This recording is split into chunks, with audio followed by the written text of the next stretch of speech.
el Centro Apostólico Altar de Jehová de Eclesía presenta lo mejor del trigo. Conduce Lourdes Bravo de Villar.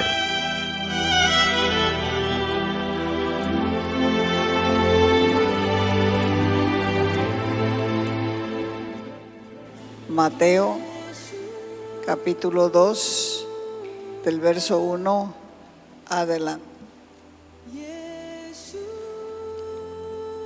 Dice la Escritura: después de nacer Jesús en Belén de Judea, en la época del rey Herodes, he aquí unos magos del oriente llegaron a Jerusalén diciendo, verso 2, ¿dónde está el rey de los judíos que ha nacido? Porque vimos su estrella en el oriente y hemos venido a adorarle. Cuando lo oyó el rey Herodes se turbó, se desconcertó y toda Jerusalén con él. Entonces, reuniendo a todos los principales sacerdotes y escribas del pueblo, indagó, investigó, averiguó de ellos dónde había de nacer el Cristo. Y ellos le dijeron: en Belén de Judea, porque así está escrito por el profeta. Y tú, es lo que estaba escrito, y tú, Belén, tierra de Judá, de ningún modo eres la más pequeña entre los príncipes de Judá, porque de ti saldrá un gobernante que pastoreará a mi pueblo Israel. Entonces Herodes llamó a los magos en secreto y se cercioró, se aseguró por boca de ellos del tiempo en que había aparecido la estrella. Verso 8, y enviándolos a Belén, dijo: vayan y busquen con diligencia, busquen con prontitud al niño, y cuando le encontréis, avísenme, comuníquenmelo por favor, para que yo también vaya y le adore. ¿Qué es un privilegio? Es una ventaja, un privilegio es una ventaja, una gracia, un favor que goza una persona, pero en este caso es recibir un favor de Dios. Dios había anunciado que iba a mandar un Salvador al mundo para librarnos de nuestros pecados. Su llegada no solamente fue anunciada, también fue detallada en varias profecías que sería de la tribu de Judá. Génesis, capítulo 49, del 8 al 10. Dice: a ti, Judá, te alabarán tus hermanos, tu mano en la cerviz de tus enemigos. Se inclinarán a ti los hijos de tu padre. Cachorro de león es Judá. De la presa, hijo mío, has subido, se agazapa, se echa como león o como leona. ¿Quién lo despertará? Verso 10. El cetro no se apartará de Judá, ni la vara de gobernante de entre sus pies, hasta que venga Silo, el Señor, y a él sea dada la obediencia de los pueblos. Jesús, siendo el deseado de las naciones, entró en este mundo casi desapercibido. Era el tiempo del censo, cuando César Augusto llamó para hacer el censo. Él era el emperador romano y promulgó un edicto, una ley, un decreto, para que todo Israel fuese empadronado en su lugar de origen. De esa manera fue que José y María llegaron a Belén con un embarazo casi a término. Y por esa causa fue que Jesús nació en Belén, tal como había dicho el profeta. Belén Efrata, que significa casa de pan, y era una ciudad muy pequeña situada en una zona bien fértil. Así como fue profetizado, y a partir de ahí comienza una historia larga. Fue en Belén de Efrata que Raquel murió después de un parto difícil al dar a luz a su hijo Benjamín. Jacob la enterró en Belén, y fue en Belén donde vivió Ruth, la nuera de Noemí, después que se casó con Boz. Fue en Belén Efrata, la ciudad de David, y de esa estirpe de la tribu de Judá vino el Mesías, tal como había dicho el profeta Miqueas. Vaya a Miqueas, capítulo 5, verso 2. Pero tú, dice Belén Efrata, que ya lo leímos, pequeña para estar entre las familias de Judá, de ti me saldrá el que será Señor de Israel, y sus salidas son desde el principio, desde los días de la eternidad. Hemos sido llamados a testificar que Cristo vino al mundo por los pecadores. Las buenas nuevas son el mensaje de salvación para el pecador, porque la gente necesita a Dios, la gente necesita encontrar la paz, la gente necesita encontrar el perdón, y el cristiano que lo encontró primero tiene la responsabilidad de compartir su fe con los perdidos. ¿Y dónde están los perdidos? En todas partes, aún en nuestras casas, en todas partes. Y la responsabilidad es que nosotros podamos testificarle, porque Dios nos ha entregado el ministerio de la reconciliación. Dios envió hombres para que llevaran adelante ese ministerio de la reconciliación. Pudo enviar ángeles, pero no lo hizo. Por eso el salmista decía: ¿qué es el hombre para que de él tengas memoria? Y el Hijo del Hombre para que lo visites.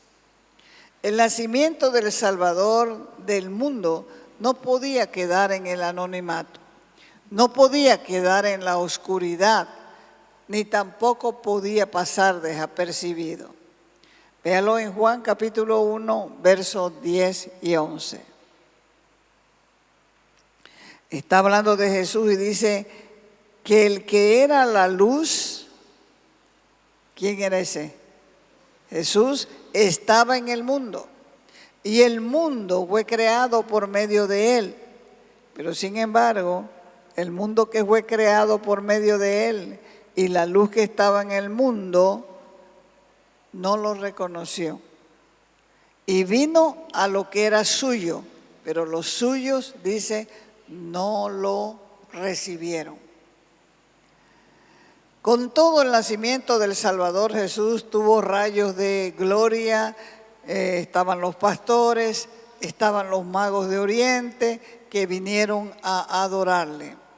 Porque en el cumplimiento del tiempo, en el kairos de Dios, llegó el Mesías, cuando la humanidad se había degradado más. Siglos de transgresión habían pasado. El paganismo estaba orquestado por Satanás. Y ese paganismo había apartado a los hombres del conocimiento de Dios y había implantado su propio fundamento de que el hombre podía ser salvo por sus buenas obras. Y los judíos monopolizaron la fe, privando a Dios de su gloria y defraudando al mundo con un evangelio falsificado, aguado, blando, y mientras iba creciendo más y más un clamor por redención. Aquel día del nacimiento de Jesús, los primeros en recibir la noticia fueron los pastores. Estaban, dice ellos, vigilando sus rebaños y se le aparecieron los ángeles y les dijeron: tenemos noticias de gozo. En la ciudad de David ha nacido un Salvador que es Cristo el Señor. Cuando los ángeles terminaron de dar el mensaje, se fueron al cielo después de darles la noticia. Lucas 2:15. Ellos recibieron la noticia y dijeron los pastores unos a otros: vamos a Belén a ver esto que ha pasado y que el Señor nos ha dado a conocer. Cualquiera puede pensar que en un pueblo pequeño como en Belén, las noticias correrían como un reguero de pólvora. Pero sin embargo, el bebé Jesús vivió 2 años en Belén y nadie se dio por aludido hasta que vinieron los magos de Oriente. Eso sucedió en los días del rey Herodes. Herodes era un político, era un militar, era un constructor, pero era del linaje de Esaú, descendiente de los edomitas. Gobernó a Judea a nombre del poder romano. El pueblo nunca lo consideró judío debido a su origen idumeo. Fue nombrado rey de Judea por Augusto, y que eran los jefes del Estado romano, pero fue conocido Herodes como un hombre cruel, como un hombre falso, como un hombre sin conciencia y sin escrúpulos.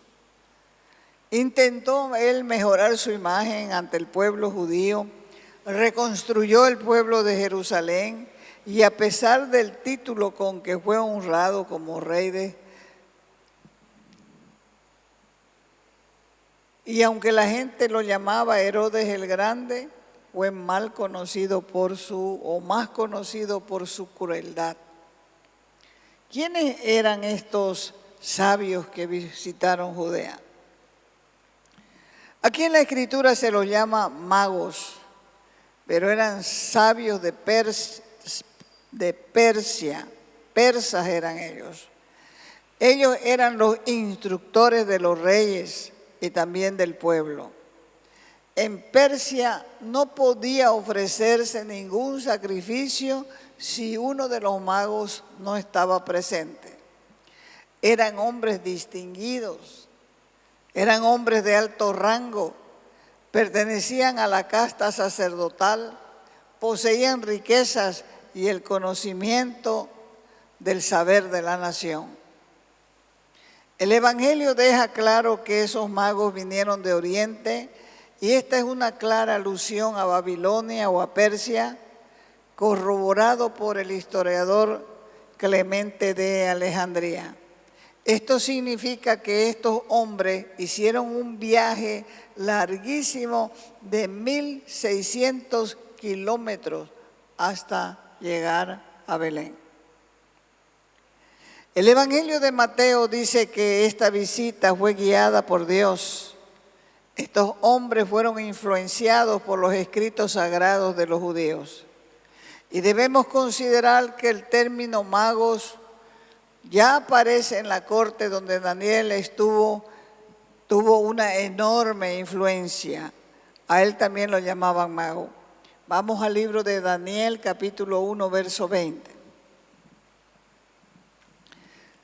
En todo asunto de sabiduría e inteligencia que el rey les consultó, los halló 10 veces mejores que todos los magos y astrólogos que había en el reino.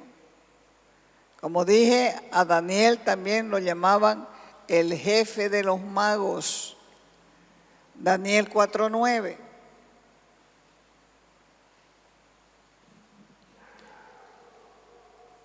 Belsasar, jefe de los magos, ya que he entendido que hay en ti espíritu de los dioses santos. Belsasar es Daniel. Y que ningún misterio se te esconde, declárame las visiones de mi sueño que he visto y declárame su interpretación. Esto muestra que eran hombres sabios del reino, a quienes llamaban magos. Algunos como estos eran súper estudiosos, estudiaban los cielos y las manifestaciones de la naturaleza también. Estudiaban las escrituras hebreas porque en su tierra se conservaban los escritos proféticos que hablaban de la llegada de un rey divino. Y estos hombres bien pueden llamarse sabios porque ellos conocieron de la venida de su rey, de un rey que se acercaba y que todo el mundo iba a quedar lleno del conocimiento de la gloria de Jehová. Así que ellos llegaron, siguieron buscando y encontraron una profecía, la profecía de Balaam, que está en Números 24:17. Dice esa profecía: saldrá estrella de Jacob y se levantará el centro de Judá. El cetro, no el centro, el cetro de Judá. Y cuando apareció la estrella en el cielo, ellos quedaron impresionados. Viajaron meses para encontrar a ese rey y adorarle. Dice la Escritura que también la reina de Saba, cuando supo de la sabiduría de Salomón, ella fue a ver cómo era esa sabiduría. Y Jesús dijo que ella, la reina de Saba, se levantaría para juzgar el pueblo de Israel, porque cuando ella supo de la sabiduría de Salomón, no escatimó esfuerzo. Se vino de Saba en un barco. Fueron meses de travesía porque en ese tiempo se navegaba a remo. Así llegó ella hasta Israel a comprobar la sabiduría de Salomón, el rey de Israel. De Abraham también dice la Escritura que salió de su tierra por fe. Dios le dijo: deja tu parentela, deja tu casa, deja tu parentela, deja tu pueblo, yo te voy a llevar a una tierra nueva.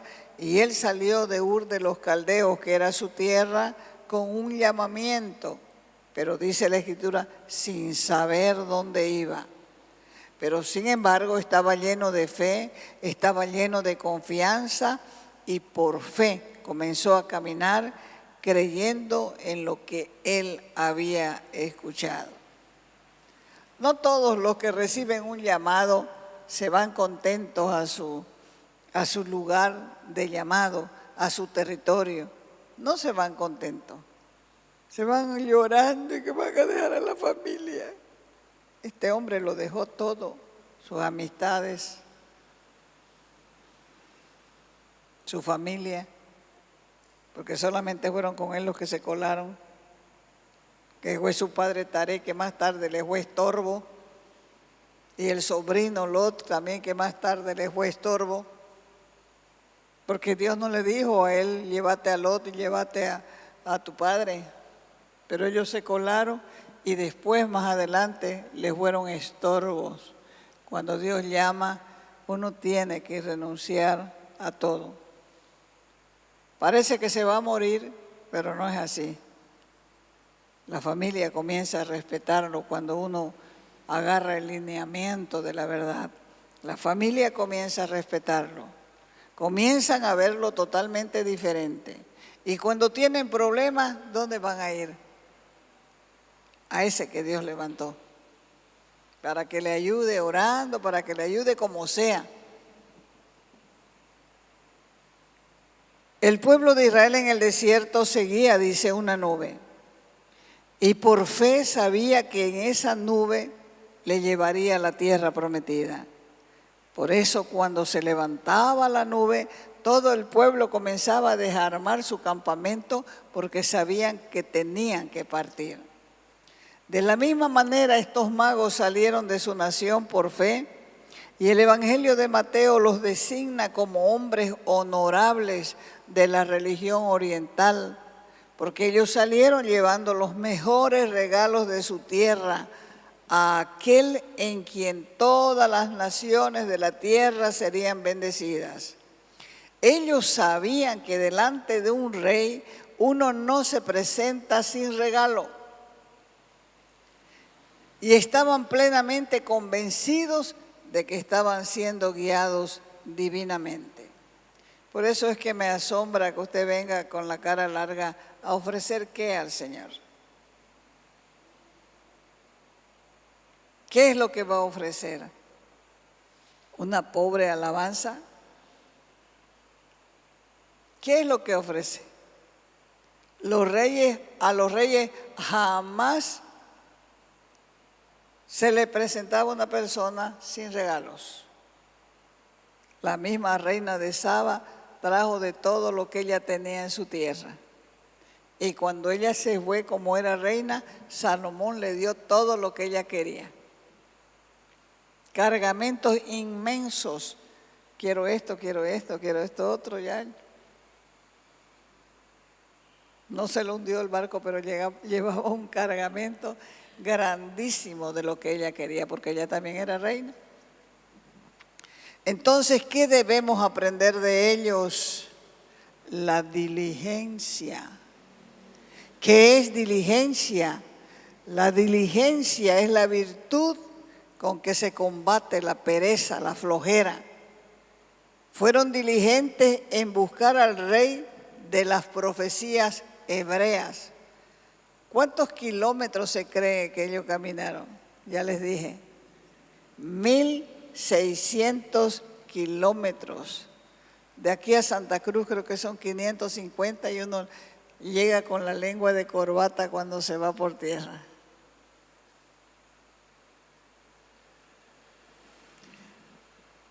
Recuerden también que cuando el centurión romano se acercó a Jesús buscando sanidad para su criado, Jesús dijo, muchos vendrán de oriente y de occidente y van a participar en el banquete con Abraham, con Isaac y con Jacob en el reino de los cielos.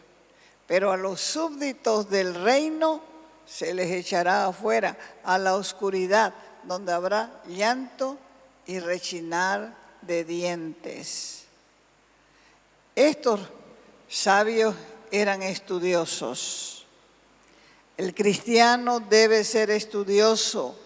Pablo le escribió a Timoteo diciéndole, desde tu niñez, le dijo a Timoteo, conoces las sagradas escrituras, que pueden darte sabiduría, la sabiduría necesaria para salvación mediante la fe en Cristo Jesús. Las escrituras te dan sabiduría porque Jesús es la palabra viva y la Biblia es la palabra escrita. El nacimiento de Jesús fue anunciado a los pastores por los ángeles y a los magos por medio de una estrella. Y esto nos muestra dos cosas: que Dios nos habla con el lenguaje que nosotros podemos entender. Ahora te pregunto, ¿cómo te habla a vos?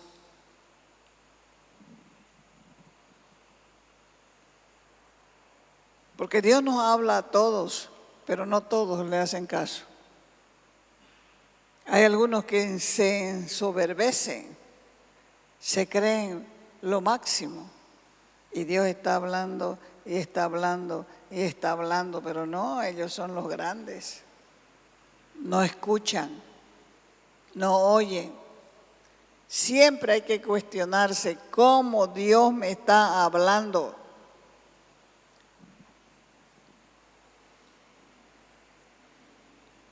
Para quien quiere encontrar a Cristo no hay obstáculo que se lo impida. Nada ni nadie puede impedir esa búsqueda. No hay marido que te ataje. No hay esposa, no hay padre, no hay madre, no hay hijo. Ni el mismo diablo te lo puede impedir.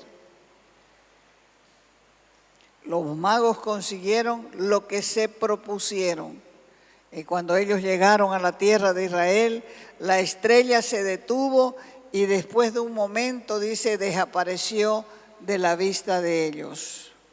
Así que apuraron el paso porque ellos estaban impacientes. Preguntaron en vano por todas partes. Se dirigieron al templo y no salían de su asombro. No había nadie que supiese del nacimiento del rey. Los judíos consideraban a estos magos como paganos y sin embargo estos ocupaban una posición mayor a los ojos de Dios que los que eran del pueblo de Dios verdaderamente. Segunda de Pedro 1:19. Dice la Escritura que Dios ha venido a confirmarnos la palabra de los profetas, a la cual unos hacen bien en prestar atención como a una lámpara que brilla en un lugar oscuro, hasta que después el día y salga el lucero de la mañana en sus corazones. Y es que ante Jesús el Cristo hay tres formas de reaccionar. El primero, ante Jesús el Cristo uno puede reaccionar como Herodes. Pero se puede reaccionar como Herodes, con turbación, con hostilidad, con odio. Unos ven a Cristo como un intruso que viene a estorbarles en sus planes y a descubrir sus temores y sus pecados más profundos. Y como solo quieren hacer su propia voluntad, no están dispuestos a dejar que otro reine en sus vidas. Que reine el ego, sí. Que reine lo que piensan, sí. Pero que otro reine en sus vidas y enderece su vida, no están dispuestos. Viven aburridos con las cosas de Dios. Otros pueden reaccionar como los principales sacerdotes y escribas. Están en la iglesia, sí, pero sumidos en una total indiferencia. Conocen la palabra, pero no la viven. Están concentrados en sus propios programas y discusiones. No conocen a Jesús. Para ellos significa una religión. Otros pueden reaccionar como los magos o los sabios. La reacción de ellos fue de reverencia y adoración.